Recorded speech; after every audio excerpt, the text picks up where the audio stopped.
Okay, so you wanted us to check out this Elon Musk interview, Yeah, right? The one on Real Time with Bill Maher. with Bill Maher. Yeah, so, you come here for the deep dives. You want to understand, like, what's really going on. Exactly. And I got to say, this one was pretty packed. It was? Yeah, Yeah. like he's everywhere, right? Like electric cars, rockets, space travel, Hmm.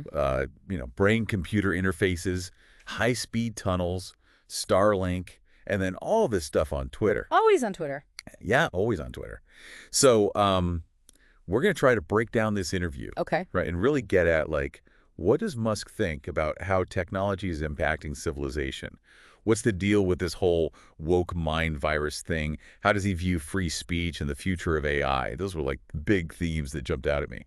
Absolutely. I mean, just from the way Maher introduces him, it's clear that Musk is someone who really is at the forefront of multiple fields. Yeah, he's not just some tech bro. No, not at all. Right. He's really changing things. He's building the future, as Maher says. Yeah, and Musk agrees with that idea right out of the gate. Right away. He says that technology is the fundamental thing that drives societal shifts. Mm. Like he uses the example of the Gutenberg press. Oh, yeah, that's a good one.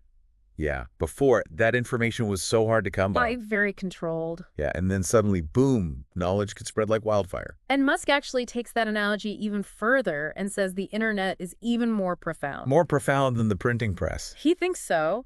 He calls it humanity developing a nervous system. A nervous system. Okay, I like that. It's a powerful way to think about it. Imagine how information used to travel slowly through very limited channels. Like by foot or by boat. Exactly.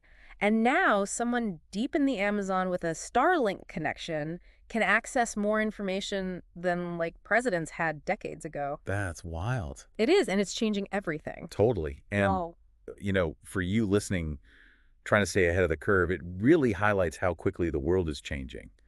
Exactly. We're not just talking about faster internet speeds here. We're talking about a completely different way of life. Yeah, different way of thinking even. Absolutely. So let's shift gears a bit to something that's been generating a lot of buzz, this whole woke mind virus that Musk talks about. Okay. He seems pretty concerned about it. He calls it a potential threat to civilization even. Wow. So in his view, what exactly is this woke mind virus? Well, he uses that term to describe a set of beliefs that he sees as dangerous, mainly the rejection of meritocracy and the suppression of free speech. So like people being afraid to speak their minds. Exactly. He says it creates an environment where you can't even question certain ideas without being punished. Yeah, you get canceled. Right. He draws a direct parallel to cancel culture and actually says he's been canceled from both the left and the right. That's interesting. It is. He makes this point that wokeness often seems to be the opposite of what we traditionally thought of as liberalism, especially when it comes to free speech. So you're saying free speech used to be a core value on the left. Right. But now it seems like some on the left are the ones trying to silence dissenting voices. That's a pretty big shift. It is. And Musk ties it back to the importance of the First Amendment.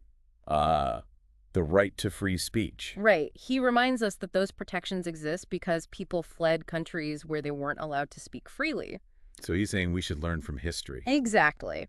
And he also points out that free speech only really matters when it's speech you don't like. Oh, I see what you mean. Protecting popular speech is easy. It's the unpopular stuff that needs protection. That makes sense. And he even warns that censorship can be turned on the people who advocate for it. Like it could backfire. Exactly. So where does he think this woke mind virus comes from?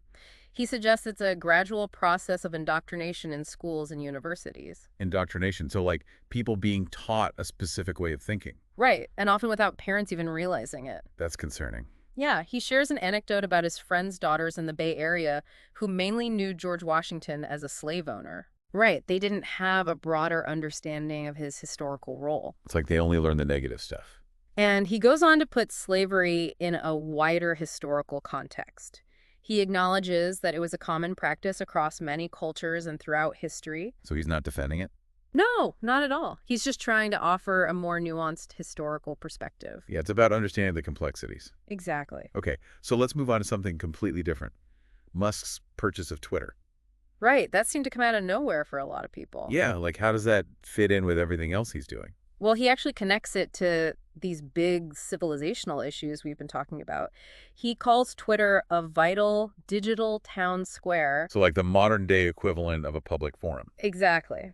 And he says that for it to work, it needs to be trustworthy and feel trustworthy. Trustworthy for who? For everyone, for people with all sorts of So viewpoints. he bought it to make it more trustworthy. That's part of it. He says his main goal was to address what he saw as widespread censorship. Like from the government. He thinks so. He mentions these Twitter files that were released. The Twitter files, what are those? They were internal documents that supposedly showed government involvement in censoring certain content. Wow, so Musk thought that was a big problem. He did, and as an active user himself, he experienced it firsthand. So he became like the mayor of Twitter, as Maher joked. Exactly. And he's constantly facing criticism, but he seems to be handling it. Yeah, he's pretty resilient. It definitely shows a different side of him. Yeah, you don't usually think of tech CEOs getting so involved in online drama. It's not your typical Silicon Valley move. But it shows how seriously he takes this idea of free speech and open dialogue. Absolutely. Okay, let's talk about AI. Now, Musk has been warning about the dangers of AI for a while. He has, even before it became a mainstream concern. Yeah, he seems really worried about it. He is. He's been calling for regulation of AI development for years. So he's not against AI entirely. No, he just thinks we need safeguards in place. Okay, I see. He compares it to other industries like aviation or pharmaceuticals. So like the FDA for medicine. Right. We have regulatory bodies to make sure that companies don't cut corners and put people at risk. Yeah, that makes sense. And he thinks AI needs the same kind of oversight. Otherwise what? What's the worst case scenario? Well, he paints a pretty bleak picture if AI development continues unchecked. Like a Terminator situation. Potentially. Yeah. He even mentions Ray Kurzweil's prediction that we'll achieve artificial superintelligence by 2029. That's only a few years away. It is. And Kurzweil is generally optimistic about AI. He thinks it could solve a lot of problems. Like aging, maybe. Right? Some people see AI as the key to radical life extension. But Musk isn't so sure. He's much more cautious. He, along with people like Bill Gates and Stephen Hawking, have warned about the existential risks of AI. So there's a big debate about whether AI will save us or destroy us. It's a fundamental question about the future of humanity. Yeah, it's a lot to think about. It is. But despite all these concerns, Musk comes across as surprisingly optimistic. Yeah, he does have this kind of playful energy. He does, and he even has his own version of Occam's razor. Oh, really? What's that? He says that the most ironic outcome is often the most likely. Huh, interesting. And he talks about happiness being tied to love and meaningful work. That's pretty relatable. Yeah, and it seems like he finds a lot of meaning in his work. He's always building something. He is, whether it's Hyperloop or a colony on Mars or even just a game of Connect 4. He's always connecting things. Exactly. And he's not just some armchair CEO either. Right, he's really hands-on. Yeah, he lived at the Tesla factory during crucial production phases. Wow, and at Twitter headquarters too, right? Well, at least for a while. He's not afraid to get his hands dirty. And ultimately, he says he's doing all of this to try to fix the world. Which is a pretty admirable goal. It is. Even Maher agreed with that. Yeah, he acknowledged Musk's good intentions despite any quirks he might have. So they also touched on resource scarcity and the potential for civilization to decline. Yeah, briefly, Musk actually seems less concerned about immediate resource shortages like water or sand. He thinks we can find solutions. He does. He mentions things like desalination. So making ocean water drinkable. Right. But he is worried about declining birth rates. Oh, yeah, that's a problem too. He sees it as a major long-term threat to civilization. Because if there are fewer people, there's less innovation and progress. Exactly. The workforce shrinks. The economy slows down.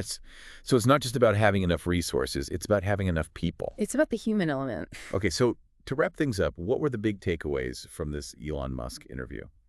Well, we saw his belief that technology is the driving force behind civilization, his worries about the woke mind virus and its impact on free speech and meritocracy, his reasons for buying Twitter, and his call for regulating AI. So a lot to unpack. A lot to think about. Here's something for you to ponder as you go about your day. How do we balance the incredible power of technology with the need to protect our fundamental freedoms and ensure that we're creating a future that benefits everyone? It's a question that we all need to grapple with. And hopefully this deep dive has given you a better understanding of the key issues at play. We try to cut through the noise so you can focus on what matters. That's the goal. All right, until next time, stay curious. Stay informed.